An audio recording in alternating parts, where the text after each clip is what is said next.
Welcome to a Monday edition of From the Nosebleeds. I'm Joey Gunnar here, joined by Richie Carni. And, we've got a big day to recap and talk about because yesterday's game against the Jets was not as good as it should have been. It didn't feel great.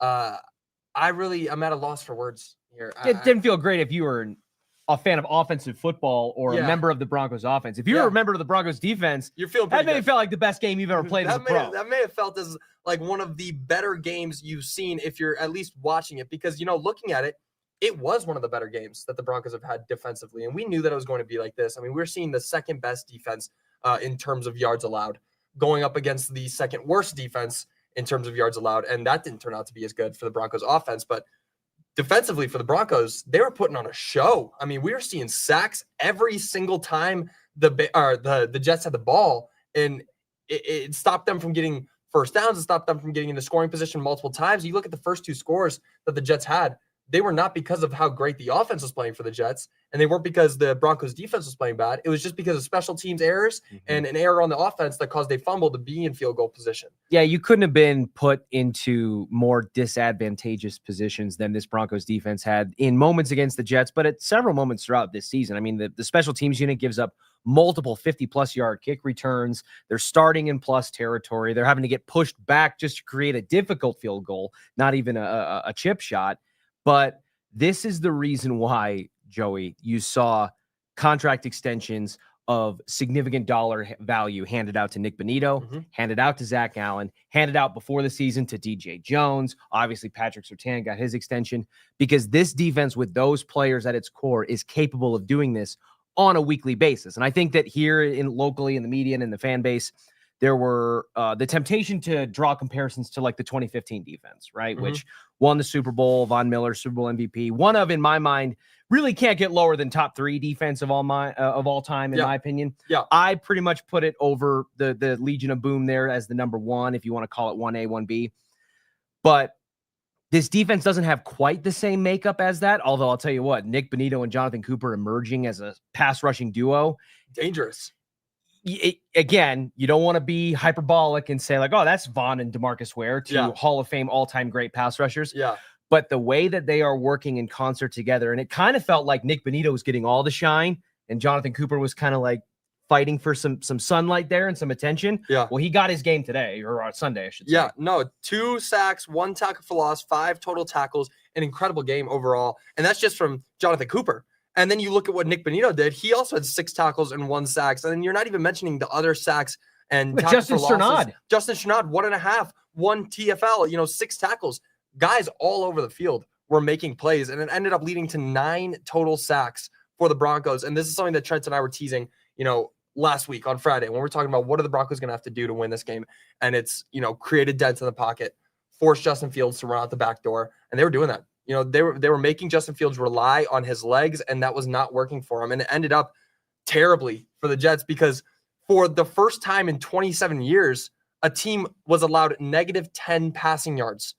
Didn't gain a single yard in the passing game. Yeah, when you factor in, I mean, the adjustment for sacks into passing yards is nothing new, but it's jarring to see in a pass-friendly, pass-first NFL league that we currently exist in, to see negative 10 passing yards because of the sheer volume of sacks. That's a great indictment on the Broncos defense and on their ability to get after the quarterback. But it's almost a larger indictment in a negative way against a quarterback, in this case, Justin Fields, to allow that to happen. I mean, one major completion of 15 to 20 yards or more, one explosive play in the passing game wipes that out. And they not only could they not find that, they couldn't get anything. They had 9 completions in an NFL game. I mean, we used to talk about Tim Tebow here in Denver winning a game against the Chiefs where he completed 2 passes or having, single-digit passing yards going into a fourth quarter. The Jets just experienced that with a quarterback that they paid handsomely in the offseason. Justin Fields carries a $22 million cap hit going into next season because of what they paid him, and they're getting like 50 passing yards a game. Less. 45 passing yards was what he actually had, and then you take away 55 yards that he lost in sacks. Insane. And that 9 sack mark now pushes the Broncos to 30 on the season. 30 sacks Yeah. through 6 games. Do you know what that is projected for the end of the season? Well, yeah, that'd be what, 5 a game, so close to 80, right? 85. 85. That blows the record out of the water by 13. The Bears in 1984 had 72 sacks in the season, and the Broncos are looking at 85 in their projections. And even if, because people will say, oh, well, they have a 17th game, so of course they should be expected. But even if you take that 17th game away, it's still 80. It. Yeah. It's still 80, which would beat it by 8. Yeah. And listen, is it likely that they're going to be able to keep up that kind of insane pace and production? Probably not, at least not on a game to game. Like, there's going to be situations where the pass rush just doesn't get home, or they get right up there at a sack and the quarterback slips away. I mean, how many times did Mahomes do that last night against the Lions? Yeah. So it's not as if there's an expectation, I think, for them to continue that kind of pace. But what that presence in their front four and their pass rushers as a unit, the challenge it presents to an opposing offense is so significant. And the saddest part about this Jets game, which I remember talking last week with Dover and Cecil and with some of our guys around the station saying, because everyone from James Palmer to the guys in the morning and the afternoon, it's like, this should be a laugher, right? This Jets team is terrible. And I had them winning by 2 scores. The only word of caution that I gave was international games are weird, right? They're just kind of, you're throwing off your body clock. You're traveling internationally. It changes your entire lead up preparation within the week. Sean Payton was bringing in a sleep specialist to try to get their bodies right and have them kind of in rhythm going into Sunday. And it just creates situations where you're not going to see what you think you would normally see from a team, even as reliable as they've been. Well, the pass rush not only saw what we had normally seen, they amped it up even further. And the saddest part is they needed all 9 sacks for the Broncos to win that game. If they had a 7-sack day, Joey, which is a great day for any defense around the event, if they had a 7-sack game, Broncos might lose. They might. I mean, you win by 2 points. Anything can happen. When you take away a number in any facet of the game, when you look at the box score and you take away a number in a 2-point game, that could be a total game changer. I mean, you take away a sack, you take away a passing yard even, it could be a totally different game. Because you look at what the Jets were doing, it's not like they were, necessarily beating themselves up. It's just that they were so dominated on the defensive end, and they were still able to bring that up against the Broncos. They were bringing a good defense against the Broncos. The Broncos didn't look good outside of the first quarter at all. And Why is that? Why is that? Everyone seems to have their own theory. Nobody's necessarily found or cracked the riddle as to why the Broncos offense in year 2 with Bo Nix, having a full offseason to develop under Sean Payton after a rookie season where he was a bona fide Rookie of the Year candidate, and they went to the playoffs for the first time since the Super Bowl year. I have yet to hear a legitimate explanation week to week as to why this Broncos offense sputters the way that it does, is so inconsistent the way that it is, and frankly just doesn't look like it has the life that it had on the back stretch of last season. I mean, there's an extreme answer and then there's a reasonable answer. Okay, give me both. The reasonable answer is that Bo just takes time to get into a new season. He just takes some extra time. I know it's week 6 and you're looking to be in full stretch, and we saw him have a great game against the Eagles. And then again, like you said, he's going overseas. He's playing a game in a different country. That may be a bit of the reason we see him go up and down, inconsistency, and it may just take him a little bit longer. But the extreme answer is that maybe he's just overall not consistent and not going to be the guy, because things like this. And again, I'm not necessarily saying I agree that he's not the guy, but you look at the playoffs and what they're like in the NFL, you cannot afford to be inconsistent. You can't. And what we're seeing from Bo Nix right now is just that inconsistency. He has a game against the Eagles where he goes out and he throws for 200 yards and dominates the former Super Bowl winning team. But then you go up against the Jets and you barely, you throw 1 touchdown on the first quarter, the second drive or the third drive that you get. And then after that, you can't do anything except get a safety for the other team, and a field goal late in the fourth quarter. That's not making me comfortable. I don't feel comfortable in that. Do you feel comfortable in that? I don't know about comfortability in the scenario that you described. And I think that it sounds like you are placing the majority of the onus for the Broncos' inconsistency and the struggles on a developing being Bo Nix on it's just taking him time. And okay. Yeah, you have to. So not then anything to do with Sean Payton from a play calling perspective, from a talent maximization standpoint. Well, that's a scheme. So you think it's more Bo than it is Sean? I think that it's equal. There are definitely times where Sean Payton's getting out there and just doing things that, like calling plays and making adjustments that don't work. Mm-hmm. They don't work. So there's definitely a good brunt, of it going towards Sean Payton. But like I was saying to you last week, we were talking about Jalen Hurts just in the studio. When you're the quarterback of a team, where do those cameras go? After the game ends, when you win or lose, where do those cameras and those mics go? To the quarterback. To the quarterback. So no matter what, no matter if you had a great game or a bad game, all of the blame is going to fall on the quarterback. And I'm not going to sit here and try to change that because that's just how it is. When you're the team leader, when you're the captain, doesn't matter if you're in your second year, your first year, your 15th year, you have to be the guy that takes it all. And that's just how it is for a quarterback. I think there's, in reality, there's a common ground or a middle ground. There's a gray area to where it's not just black and white. It's this person's fault, it's that person's fault. I think we've seen it pan out each way over the course of this 6-game start to the season. Against the Chargers, the way that they fell behind and end up getting walked off for a second consecutive week in a game they should have won, that was more on Bo than it was on Sean. He missed 3 wide open receivers that if he makes one of those for we saw that again this week. If he misses one of those or makes one, it's a win. If he makes 2, it's a comfortable win. If he makes all 3, it's probably a blowout against the Chargers, who they're currently tied with at the top of the AFC West. But there's also been moments where it feels like Sean Payton has kind of gotten in his own way. And whether it's this fascination with platooning out different position groups and swapping out personnel to try to make and mismatch, and you're playing chess, while the other team's playing checkers, at least that's what you think. We saw that against the Eagles, where J.K. Dobbins runs them all the way down the field. And then with 2 yards left to go, he takes J.K. Dobbins out to put in R.J. Harvey to run a toss play that gets blown up. And it worked out. The Broncos ended up getting a penalty, scoring a touchdown. But even in this game against on Sunday against the Jets, I think you saw a little bit of that with Sean Payton. That's why I don't think we can let Sean Payton totally off the hook here. Did Bo have plays that he could have made? Did the offense as a whole not convert in areas that they should have? Yes. But you saw the first quarter go pretty well for the Broncos, right? It did, yeah.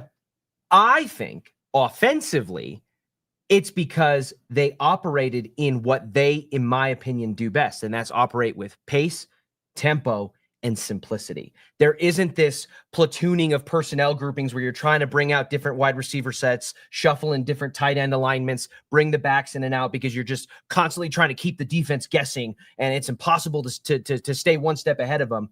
When in reality, what Bo does best is get out in space, use his athleticism, and make plays down the field. And that's what they did in the first quarter. So is that on Bo, that first quarter where he was doing that? Is that because Bo was playing at his highest level, or is that because of the play calls, not the script, the first 15 plays? Was he succeeding because of those first 15 plays? Sean Payton's first 15 plays during the course of his tenure here with the Broncos, but if you want to just narrow it down to this season, have historically not been that great. And that's been one of the most confusing things. Now, their first quarter numbers and things outside that first 15, depending on how many drives they get, are different. But that's been one of the most confounding things is Sean Payton, who's an offensive-minded head coach. He's won a Super Bowl. He had the development hand in Drew Brees and other quarterbacks around the league, Tony Romo early in his career. His first 15 plays, or your first 15 plays as NFL offense, in theory should be the best 15 plays that you got. You get to draw it up. You dictate the way it goes. You have to react and respond to the defense. And Sean's hasn't really played out that way the majority of the time. But when Bo Nix is able to operate with high tempo, have pace to the offense, it forces things to be more simple. You can't be rushing personnel groupings in and out of the field when you're trying to run, whether it's tempo, 2-minute, 4-minute, no huddle, whatever it is. And that to me seems to be what Bo Nix and the offense operate most efficiently in. And they went away from it. And that's why you saw this awful stretch of boring, bad offensive football from end of quarter 1 through quarter 2 and into quarter 3 before they finally were able to inch it together and put together a scoring drive at the end to pull ahead after giving up the safety and going behind. Yeah. So let's just break it down to the most simple value. Talking about Bo Nix, look at his stats here. 19 of 30, 174 pass yards, 1 passing touchdown, no interceptions, no turnovers for Bo, 24 rush yards, and 0 rushing touchdowns. Is that, in one word, a good game or a not so good game? I guess you could say more than one word. I was going to say not so good is more than one word. If I'm allowed to use more than one word, I will say it's good enough. It was a good enough game. Was it a good game? No. Was it an encouraging performance? No. Was it a satisfying performance for us, the viewers, or the people in attendance, the fans? No. Hell no. But it was good enough. And I think that there's a balance that you have to strike where you say, hey, it was good enough. We need to celebrate that. We need to acknowledge that. But we also need to look ourselves in the mirror and be honest and say, hey, that's not going to be good enough next week, probably. No. It wouldn't have been good enough the week before. Week. No. So there's nuance to it, and there's ways to kind of parse it to where you can find silver linings and positivity. But no, it was not good overall. It was just good enough that week. Yeah, maybe I'm being too harsh, but good enough to beat the 0-5 Jets is not good enough for me. I'm not even going to fight you on that too much. That's not good enough. Who else is that good enough for? Maybe the Bengals without Joe Burrow and one of the worst defenses in the league. Maybe the Ravens right now with how they're playing. Good enough for them, but those aren't the teams that really matter. Those aren't the teams that, are going to matter come January. A win by 2 points against the Jets in October does not matter overall. It doesn't. I mean, now, well, hold on. The Broncos in 2024, in Bo Nix's rookie year, they broke a streak of consecutive losing seasons that had been going since the 2017 season. Yeah. Right. 2016, they went 9-7. It was 9 years. Yeah. Right. So 2016, they went 9-7 with Trevor Siemian and missed the playoffs. That was their last winning season. Mm-hmm. They broke that streak. They went to the wild card and broke a postseason streak that had lasted since the Super Bowl. 10 years. They played a game in, I believe it was week 4 of that year against the New York Jets in East Rutherford, New Jersey, where they won 10-9. Mm-hmm. It was in the downpour, monsoon Off the rain. late field goal, I remember. Bo Nix was shot putting the ball. People were saying maybe Bo can't throw in the rain, and he was in the middle of one of the worst stretches for a quarterback to start his rookie career in NFL history. Yeah, it was a rough start. Well, they won that game 10-9. Did that game matter to get them to 10 wins by the end of the season to make a wild card berth?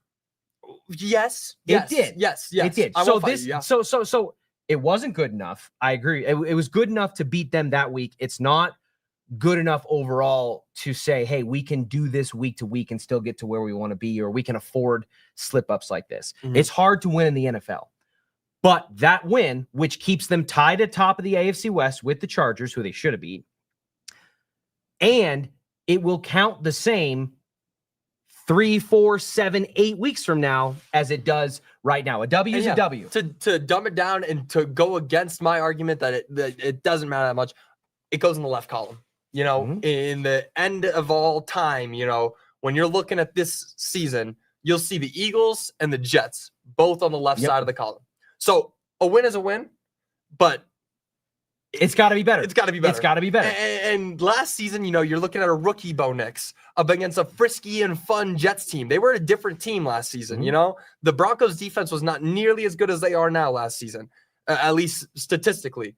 They didn't start that way. No. Yeah. So I mean, they were pretty good, but they're on a historic pace. They were great last season. Yeah. I mean, they were the number 1 defense overall. They had the most sacks in the league. This season, they're better. Yeah. So a 10-9 win last season against the Jets held a bit more value than this win yesterday, just because of where you expect the Broncos to be in the long run. I mean, we hear Sean Payton talking about how he's going to want to win the AFC West. That's the number 1 goal. Barely beating an 0-5 Jets team doesn't look like you can do that. It just doesn't. And it's unfortunate to say, but we saw them beat the Eagles. We see them barely beat the Jets. Moving forward, they're not going to have a tougher matchup than the Eagles as much as it looks like, going forward. It doesn't look like they're going to have a harder matchup. Now, things can always change. I mean, the Giants next week, they just beat the Eagles, so maybe that'll be tougher. Don't look now, but the Chiefs are starting to figure it out. And they always do. Mm-hmm. God damn it. They always do. And it'll end up being one of those years where they find their way into the playoffs, win a wild card game, and they've got a game against the Bills to, end up going to the Super Bowl, something like that. But overall, not a great game. Not what you want to see from the Broncos. But Luckily, there was a big win that you could feel confident about, and that one happened up in Boulder, where the Buffs completely took over and dominated ISU. And before we talk about it, let's hear what Trent had to say in his Nosebleed report. Trent Finnegan coming to you here from the Nosebleeds at Folsom Field in Boulder, Colorado. The Buffs hadn't beat a ranked opponent here at Folsom Field under Coach Prime. Their only ranked win, the first game of his tenure at Colorado at TCU back in 2023. 8 straight losses. The streak finally broke today as they took down number 22 Iowa State 24-17. Big story was the defense. They made 2 huge plays in the fourth quarter. Tawfiq Bayard gets a huge interception, even though he had a cast on his hand to start the fourth quarter. That prevents a touchdown. Then later on, defense gets a huge stop on 4th and 1, sets up the offense in the red zone. They convert with the field goal. That 7-point difference ended up being all the Buffs needed to come out with the victory. Defense still let up over 230 yards. Not ideal, but they did enough in the big moments to get the win. Other big story, Caden Salter. After last week's 3 interceptions against TCU, he comes right back, 255 yards and 2 touchdowns today against Iowa State. His top target was Joseph Williams. He caught all 8 of his targets for 128 yards and a touchdown today. Just a huge win for this Colorado team. They're now 3-4 heading into this bye week. They have a whole week to rest and prepare before they hit the road, go west to Salt Lake City, because they got a big matchup with the Utah Utes on October 25th. So yeah, a big, much needed win for CU. They definitely needed it. Caden Salter mostly needed it, because what he did, and we were talking about this last week, Trent and I, he needs to buy himself some more time. You know, he's on his heels against Coach Prime. He's backed into a corner, has had some real tough weeks against some tough opponents. You know, you're looking at what BYU did. You're looking at last week, TCU, and then you go out there and you beat the 22nd ranked ISU. A great game. How important is this game for Caden Salter first? Joey, I honestly don't know. You asked the question, in terms of buying time and what did this do for Caden Salter, maybe in terms of his job security going forward. I actually crazily don't know that it did all that much, mostly because I don't think he needs to have these wins to secure his job going forward. Really? Yeah. If Juju Lewis was not good enough to go to when you benched Salter the first time and you went with Ryan Staub, then Staub gets to start against Houston and he sucks. So then you go back to Caden Salter. If Juju Lewis is not good enough or ready yet to interject himself in there at all outside of a couple of series here or a couple of drives here, most of which have been kind of uninspired, play calling and things factor into that. Something must just be going on with Julian Lewis that we are not privy to. I don't know if it's just he's not ready mentally, physically. Coach Prime is maybe nervous about putting a 17, 18-year-old kid out there that early. But if there was a reasonable opportunity to go to Julian Lewis, it's already passed. What is your goal for the season? You just beat a ranked opponent, right? See, that's the thing, though. That's the thing. What is the goal for the season? Because it looks like the goal's gone out of the window. No, the goal for the season, because you went back to Caden Salter, the goal for the season is we are trying to win as many games as possible. We're trying to make a bowl game, and we're trying to compete in the Big 12 as best we can. Going to Julian Lewis would signal we're shutting this thing down. We're going to take our lumps with a young quarterback, and we're going to get him ready to try to compete in the Big 12 in 2026. Well, so that's exactly it. That's exactly what I mean. You know, if Caden Salter didn't have a great game, you don't think that Coach Prime would have thrown in the towel and said, all right, time to get Julian some snaps. Time to see what he looks like. I don't think he would have. Because, again, he benched Caden Salter already this season, played, albeit sparingly, Julian Lewis, and then went to the third-string quarterback. Yeah, 4 snaps. And then went to the third-string quarterback to start him for an entire game. Yeah. So I don't know that. And then he went back to Caden Salter again. So I don't know that one loss, because let's say it was a contested loss. Let's say it's a 1-score loss.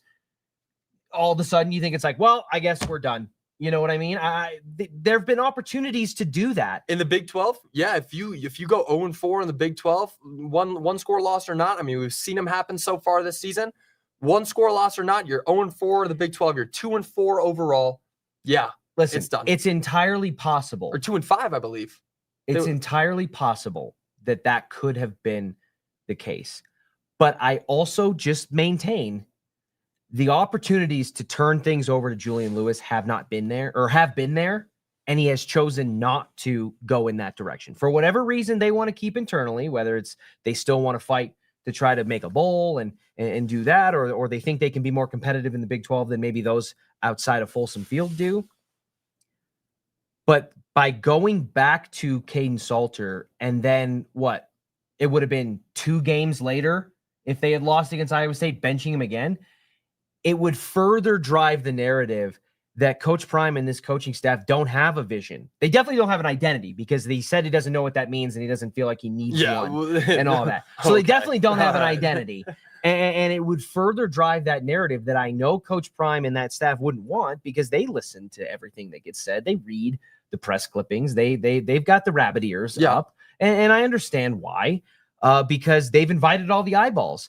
So I guess in logical sense, in terms, this win over Iowa State, who, by the way, has one of the best coaches in the Big 12 in Matt Campbell, and one of the best quarterbacks in the Big 12 in Rocco Beck. They may not do any one particular thing in terms of running the ball as in the passing game, defensively, whatever, elite.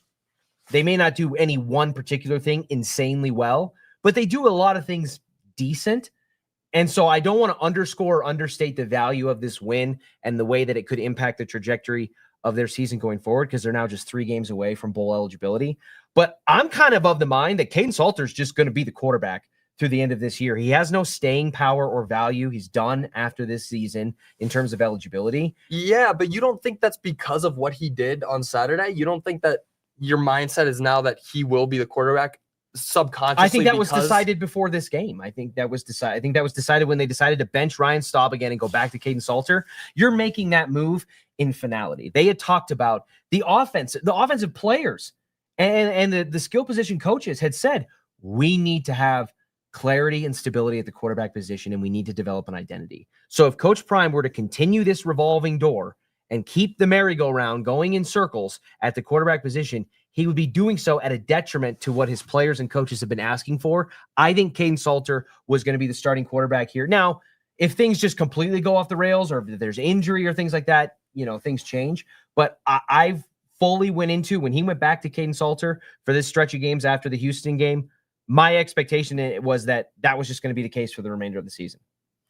Well, there's one thing that you said earlier, and it's that they've had the chances to start Julian Lewis. When is that chance? Is it, against Houston when Ryan Staub was originally playing, when he's going to Houston, a hostile environment? They could have played him more against Delaware. They could have played him more against Delaware. They could have, but after Ryan Staub comes in, they give him 2 drives. They give him 2 drives, and then Ryan Staub comes in and leads them down to a touchdown with 40 seconds remaining in the half, and then ends up playing the rest of the game. No, Caden Salter went back in at the end of that game.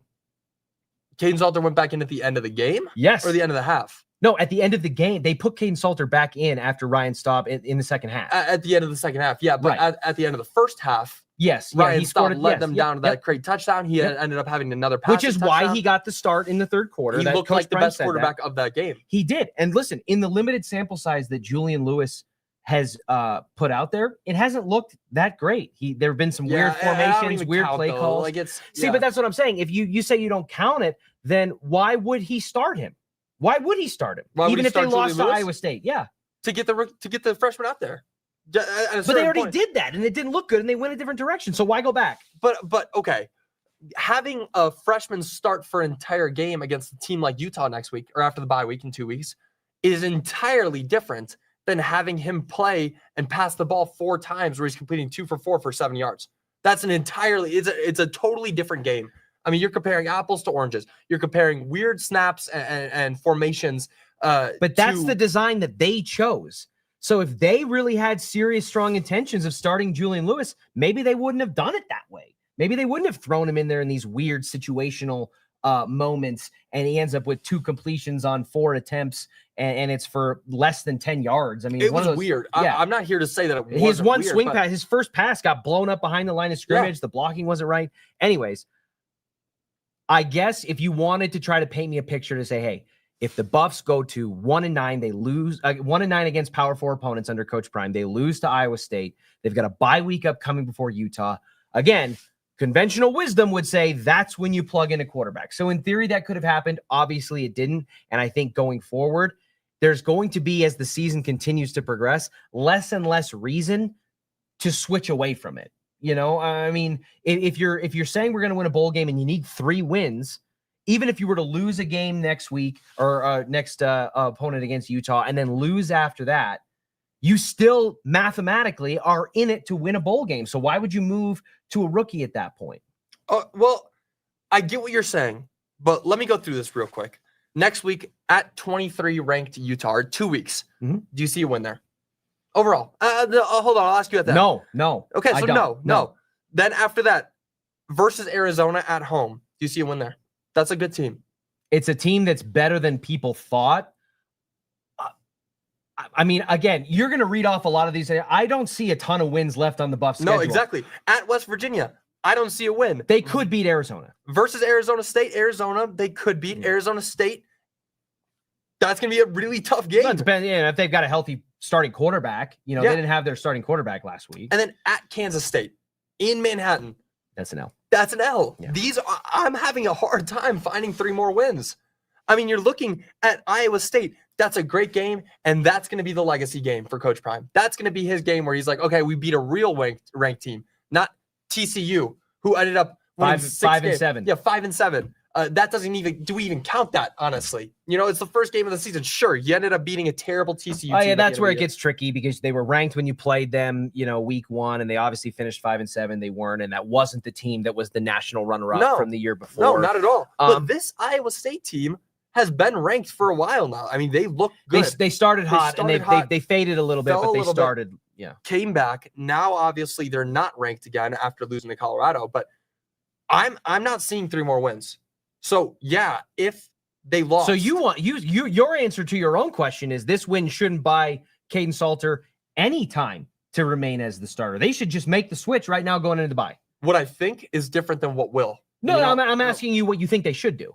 What I think they should do, what I want them to do is, start Julian Lewis.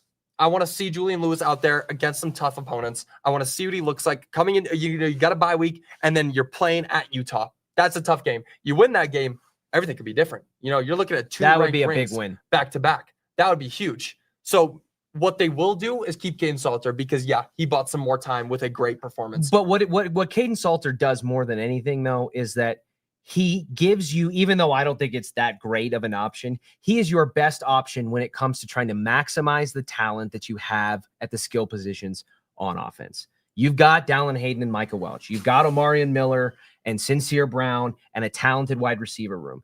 In theory and on paper, if you just have a quarterback that can get the ball into the hands of those playmakers and let them go to work, you have a chance to compete in the Big 12 and to win games, at least to get to the lowered bar that we now face, which is let's get to 6 wins and play in the freaking Tostitos, Cheez-It Bowl or something whatever. Like that. So that is why I think Caden Salter has the best chance to remain the starter going forward because of that goal. And because, frankly, given the sample size that we've had, even though it hasn't been great or consistent, it's been better and more consistent than what we saw from Julian Lewis and what we saw from Ryan Staub. Definitely what we saw from Ryan Staub. And again, what we've seen from Julian Lewis, I'm on the point of view where we haven't seen enough to even count anything. But what we've seen from Caden Salter is definitely the ability to get you there better than the others. So I agree with you there. But I do want to read some of your comments today. Definitely a big game yesterday, so I know you guys got a lot of thoughts. I think they played up to the talent of the Jets, says Jeff Morales. I think they played down to the talent of the Jets. There might be some sarcasm there. There might be some sarcasm. Or that's exactly what he's trying to say. But yes, they offensively, maybe they were trying to outdo each other. Justin Fields and the Broncos offense were trying to outdo each other for who was going to find a way to lose this game. But the Broncos defense didn't play up to or down to the level of anybody. They were dominant. They were playing like the Broncos defense. Definitely good for the Broncos defense, not the offense. Good morning, Richie and Joey. Thank God for our defense. Our offense is nothing but a ghost town. Can't say I disagree. No. It's tough, what we've seen from the offense for the Broncos. And it hasn't been just this one game so far this year. It's been a couple where the offense has kind of, fizzled out. And yesterday was one of those games. Nope. There have been games where the defense has been a little bit more bend but not break than what we saw on Sunday against the Jets. The Colts and the Chargers games in particular come to mind. Frankly, even the Titans game in week 1, where that was an 8-point win, but it felt tight. It felt tight for going into that second half and into that fourth quarter. So in those situations, I think the defense was kind of finding its footing, and it was a little bit of bend but don't break. But even with that, they were playing well enough to win those games, and their offense just put them in bad positions and bad situations to end up where you have a situation get walked off back-to-back weeks. Yeah. Not great. And luckily, the defense has been outstanding so far. But I can't believe we watched a game yesterday where if the defense only had 7 sacks of Justin Fields, they might have lost. They might have. I actually can't believe that that's a real thing. It's insane. It's insane. Our offense is a liability. I hope we don't expect the defense to win every game for us. You're going to expect, I would say you're going to expect them to win more than not. You're going to expect the defense to win you more games than the offense at this point. I mean, you're 6 games in to an NFL season. This isn't week 1 or week 2 anymore. Yeah. And yes, you can still learn and build week to week. But Sean Payton said it in his post-game press conference. The things that they struggled with, penalties, where I think they were penalized 9 times. Again, they're averaging like 8 to 10 flags a game. Yeah. At this point. They're one of the most penalized teams in the league. So penalties, still 9 flags. Third downs, I believe they were 5 for 15. That's not great. These were all things that Sean Payton admitted post-game that they were emphasizing throughout the week of practice, and they still didn't go out there and execute. Yeah. So to that commenter's point, I think you are going to have to rely on the defense to win you a good amount of games, which is what happened in 2015. That defense definitely carried Peyton Manning in the offense in stretches throughout that season, including when Brock Osweiler had to come in relief of Peyton due to injury and all the way up to the Super Bowl. Yeah. Not that this team is on that level offensively. Not yet. Certainly not at the quarterback position yet, as much of a shell of himself as Peyton Manning was. Yeah. But that was the expectation then, even though it hopefully or shouldn't have been. And that's going to be, in my opinion, the expectation this season. Yeah, I mean, and looking at the penalties, 6 penalties for 37 yards. It's not the worst game that they've had so far. But you look at the Jets, 2 for 15. You have a disparity that big between the 2 teams in penalties. It's lucky that the Jets are just such a poorly run organization right now. I mean, Aaron Glenn, who was a rising star with the Detroit Lions on the defensive side of the ball. He's staring at Justin Fields, and it's like both of them are trying to communicate that neither one of them knows what the hell's going on before the half, and the time is ticking down. They go for it on 4th down to try to get a playoff before the clock expires at the end of the second quarter, and they don't even get it off. And then Garrett Wilson is screaming at his head coach on the sideline, and I don't blame him. I don't blame him at all. They are such a poorly managed and run organization. They've got 2 brain cells, and they both hate each other. It predates just this year, but the fact that the Broncos, who have the richest and one of the most well put together ownership groups in the NFL, who have a head coach in Sean Payton, who's got 2 decades worth of NFL experience, who handpicked a quarterback going into his second year, and George Payton, who has a talent evaluator. You can say whatever you want about certain moves and contracts and stuff as a GM. As a talent evaluator, has proven to be above average in the NFL. All of those things for the Broncos stacked next to all of the opposite end of the spectrum things for the Jets. And this was a 2-point win that was trending to be a loss going into the final minutes of the fourth quarter. I mean, had the Jets not, screwed up that 2-minute drill at the end of the first half, again, we could be looking at a totally different game. Yep. Totally different game. Insane. I mean, real unfortunate that we had to talk about a win as poorly as we did today, but overall, you got to write it down as a W. It's going on the left side of the column. And maybe, come the end of the season, this win is all that matters. So we'll have to see. We'll be talking about it more tomorrow and leading into next week against the Giants or, coming up the Giants. But, there's a lot to talk about with this Broncos team right now. How confident do you feel? Leave a comment. Let us know. I'm Joey Gunnar here with Richie Carni. Thank you guys for joining the show. Until tomorrow, y'all have a great rest of your day. We will see you all later. Bye, y'all.